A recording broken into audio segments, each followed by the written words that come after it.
Magluto tayo ng sinigang na hipon. Yan, pakulo muna tayo ng bawang, sibuyas, tsaka kamatis. Ito ang ating sisigang for tonight's ulam.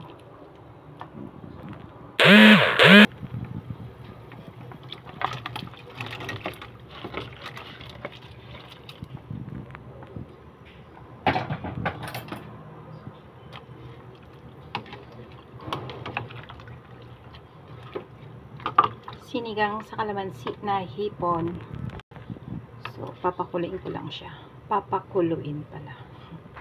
Sorry naman sa bulong.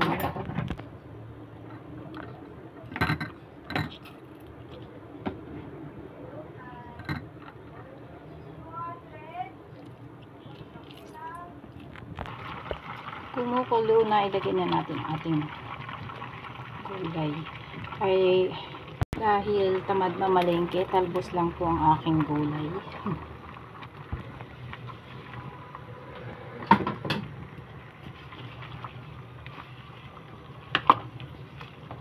Sinigang na talbos at sili lang ang kanyang kasama.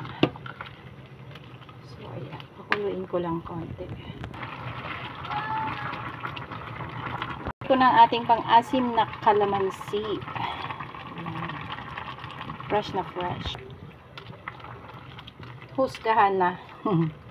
Tikman ng lasa. Medyo kulang sa asim. More sinigang, baka naman. Ayaw pa lumabas. Wait.